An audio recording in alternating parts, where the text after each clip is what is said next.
when I got involved with Seva, it was like putting on an outfit that multiplied my capacity to be involved with the relief of suffering 1,000-fold, because this group had such extraordinary diversity of skills and talents and preoccupations, if you will.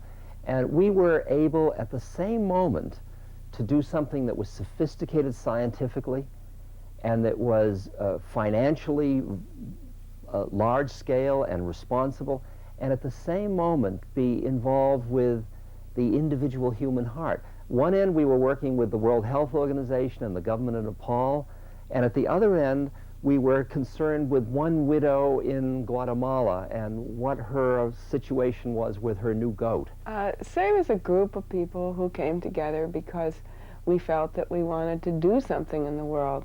We were at a time in each of our lives, which were all very different, came from lots of different occupations, from different countries. We were joined together by a desire or even a need in ourselves to do something for the planet greater than taking care of ourselves and our immediate environment. What I noticed is that there's a lot of suffering both in the planet and in people, and I have a feeling that if everybody who was interested in helping it out simply responded to what called to them personally in the way that occurred to them personally would be appropriate, that it would all get fixed. It's purely selfish. Whenever I can put my good where it'll do the most to help somebody to help themselves, I experience an incredible rush of ecstasy whenever I can bring that to fruition, that there's just no high like it in the pharmaceutical cabinets. And wouldn't it be neat if the people that you meet had shoes upon their feet and something to eat? And wouldn't it be fine now if all humankind had shelter, basic human needs? After the global eradication of smallpox, which was the first time in history that a disease was eliminated from the face of the earth, a very diverse group of people met together in 1979 and formed the Seva Foundation. Seva is a Sanskrit word meaning service. We pledged ourselves to take our deep commitment to service and transform it into useful action.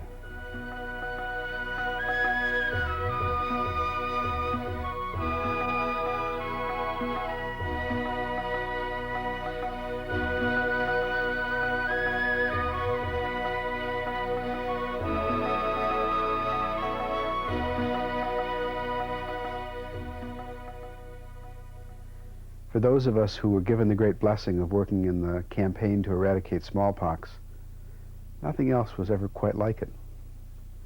The feeling that we had working together as a team, black people, white people, red people, Africans, Swedes, Indians, Americans, Russians, all on the same side, not fighting against each other, fighting together against a common enemy, smallpox. There's nothing quite as exhilarating. When smallpox was eradicated, I wanted to do it again. The woman who headed up smallpox in India and Southeast Asia came and addressed us, which were the collective us, the health workers, the lunatics and clowns and mystics, etc. I discovered that 80% of the people in the world that are blind don't need to be, and 80% of them can get their sight back for about, in those days, $5 an eyeball. This was some shattering set of numbers to me.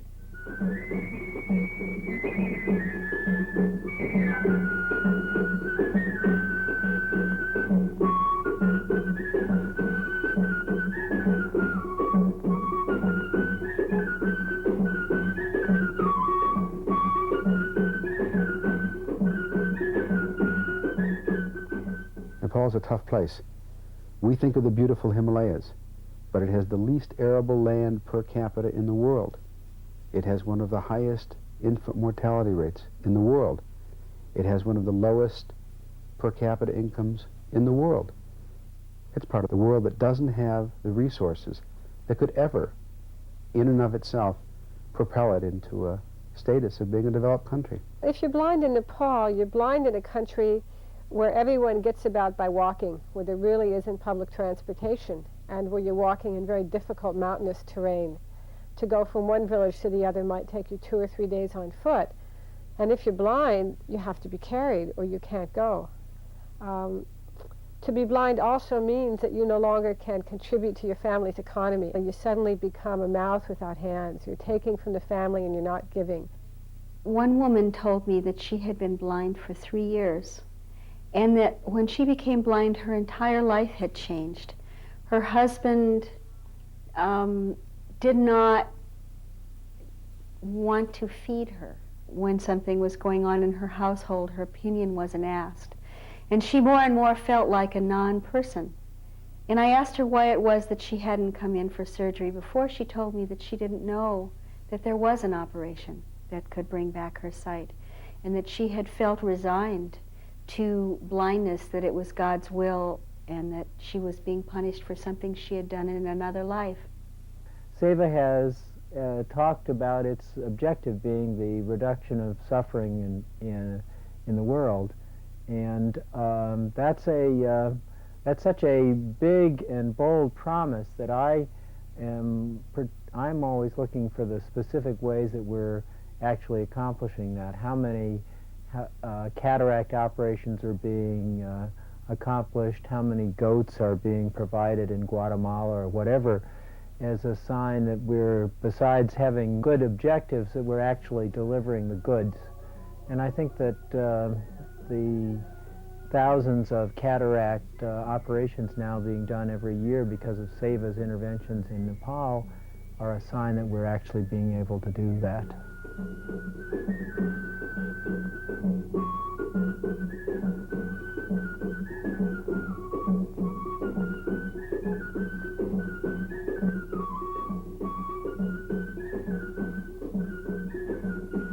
It's quite a wonderful thing to see.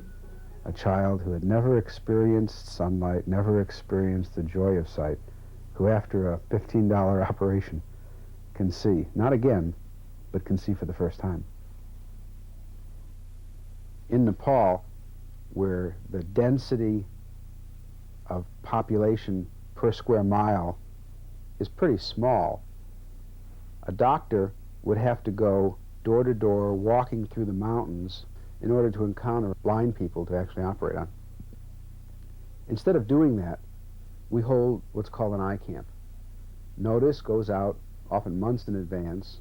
A scout team goes out often weeks in advance, letting people know that the doctor will be there on Tuesday and stay for 1 week, and during that period of time, all eye diseases will be treated. I've spent a lot of years working with Seva stateside, and I've heard a lot of stories about what eye camps are like. It was quite different to actually go and see one.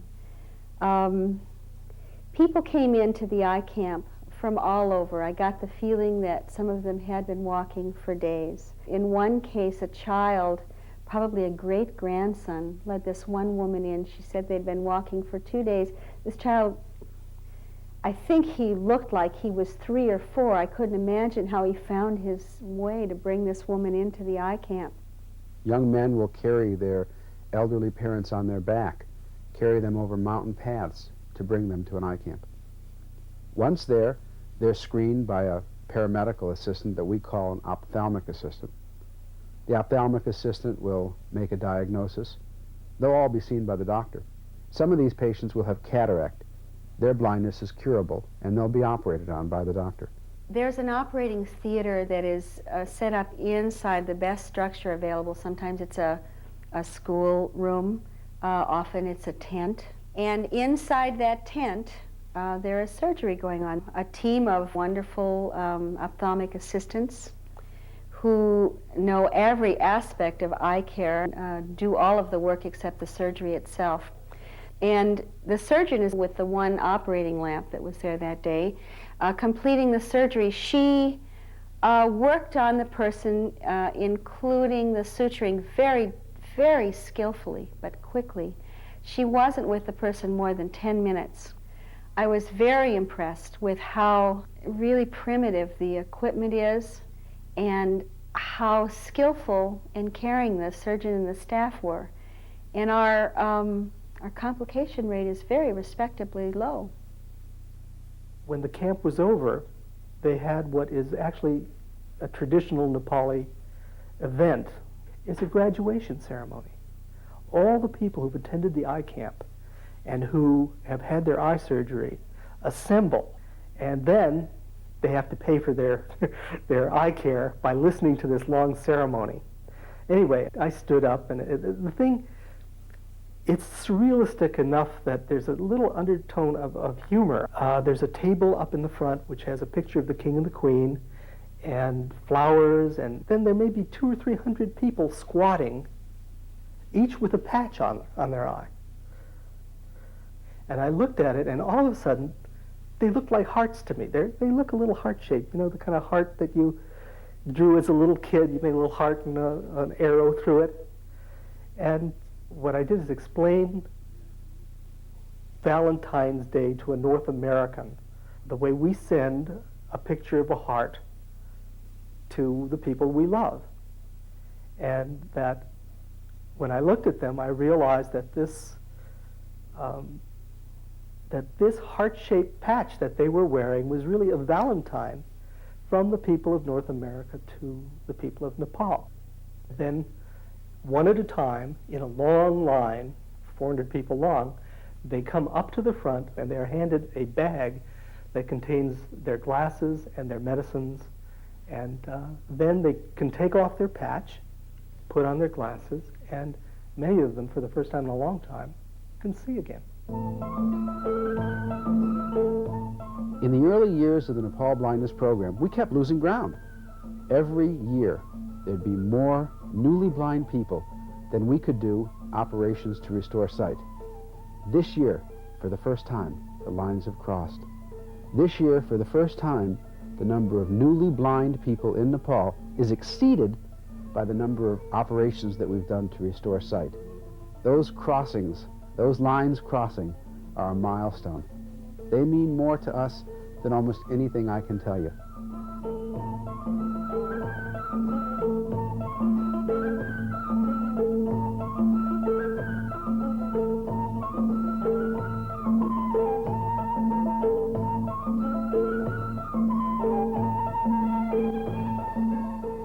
I think Seva is a manifestation of the hearts and love of the board members. It really cannot be separated from the people that are on the board. Every member brings to Seva some special quality of their life and of their minds and of their heart.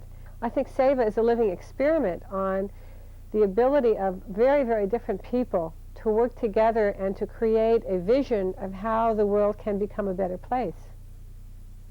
The difference for me is primarily in the character of the relationships among the people involved in Seva. The relationships between the staff and the people, the donors, the people who supply the support for Seva. And that is a special character of the way people relate to one another. Special care to make sure that we are straight and honest and deal with each other on the best possible level. I said, why am I on this board? They said, so we won't be bored. And it took me a while to get it. Seva supports a variety of activities in the United States and in Asia and Central America. And the way that we've come to support these projects is sort of serendipitous. We end up supporting people rather than projects. Dr. Venkataswamy, incredibly inspiring Indian ophthalmologist whose fingers are crippled like pretzels from psoriatic arthritis, had special surgical instruments made so he could operate. With those hands and with that great heart, he's done over 100,000 free sight-restoring operations in India. The experience of dealing with Dr. Venkataswamy and his clear thinking about how to organize eye care has been of tremendous value to us as a model of the inspiration and the fact that it's possible to set up really effective, low-cost, high-quality eye care programs.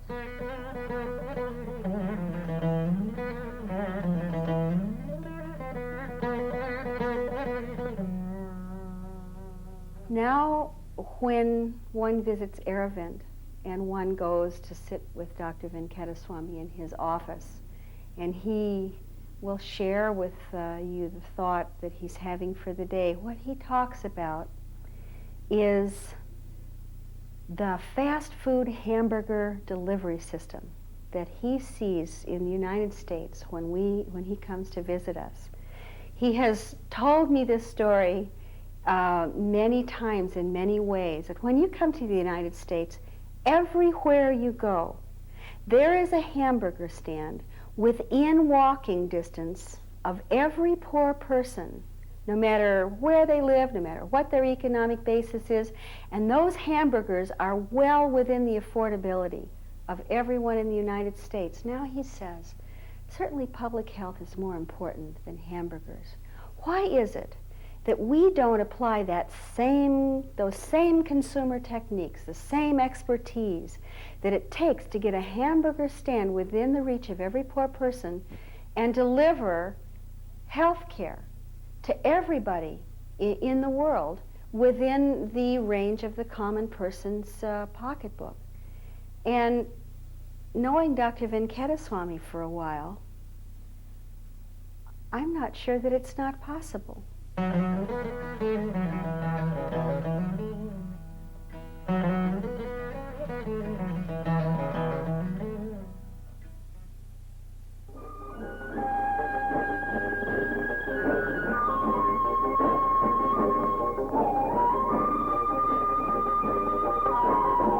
Seva board member happened to be vacationing in southern Mexico at a time when the Guatemalan Mayan Indians were coming across the Mexican border, fleeing violence in their country. 100,000 Mayan Indians came into Mexico. Jahanara heard about this while she was down there, and something inside her just gave her a message. Hey, look into this. There's a connection here. You have to relate to this. You can't just go on to the next Mayan ruin. So she heard it somehow. I love this because, you know, there are all those moments when we hear it, and lots of times we walk past it, and sometimes you respond. And that evolved into a small project with refugees in southern Mexico, where we first helped develop a craft project, and as time has gone on, we've helped them develop the other kinds of things that are necessary for basic human needs.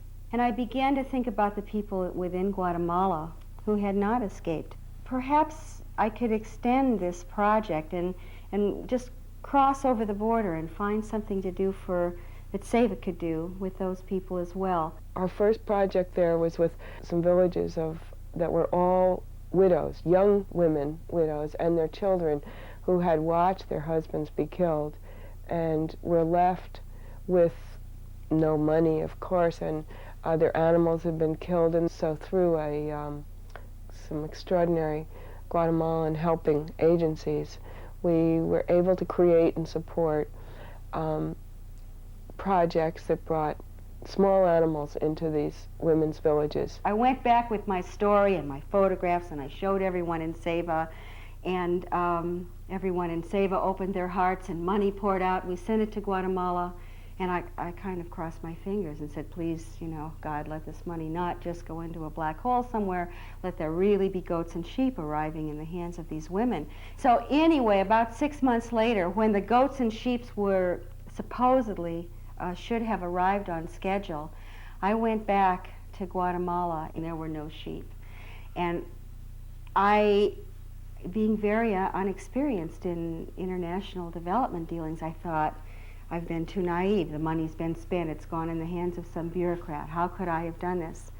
And we left promising them that very soon, you know, very soon coming, we'll find out what has happened and we'll go fix it. And then came to go to the next village where the goats were now supposed to be. And I was getting my shoes on because I was going to have to walk 2 miles into this village where maybe there were goats and maybe there weren't. Just as I got to the top of the hill, about 20 feet, I looked over the edge of the hill, and up the hill comes about 30 women with about 70 goats of every size, and children, and goats, big goats, little goats, on ropes, some of them knocking the kids down that were trying to hold up to them. They knew that we were coming, and they had, instead of making us walk into the village, they were coming up the hill to greet us, to show us their joy in the animals that had indeed arrived on time. And I cannot express how I felt. It was one of the most, I guess it was the most joyful moment of my entire life. It was just a miraculous, the clouds parted, the sun shone through, and it was about 20 minutes of absolutely transported humanity.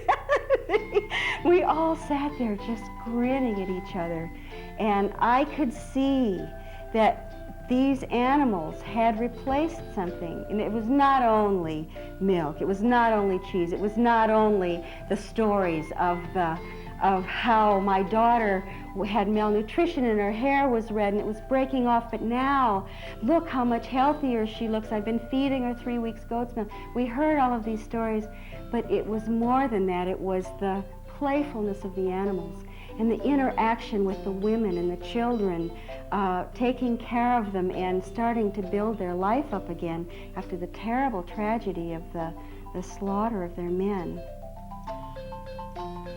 This year, we just found ourselves, Jahanara was in Nepal, I was in Guatemala with Mira, and it felt really right on, and my heart was wide open to Guatemala. And up until then, I had thought, well, Guatemala is Jahanara's project. And that, to me, that's part of our growth, that we are beginning to trust each other's hearts, so that one of the project that's drawn out by one of our hearts becomes something that all of us share in, and we're beginning to function like an organism. When you're with me, oh boy, I want the world to see that you were meant for me. I'm the FUN small d raiser, the fund raiser, and I get to put on concerts like with the Grateful Dead. For years, I would put on shows in the free world and never know if the money from the wallets would get where the heart wanted it to go. But now that I'm connected with Seva, there is this clean white line from the wallets to the cataract operation in the field. When you're with me, oh boy, I want the world to see that you were meant for me. That you were meant for me.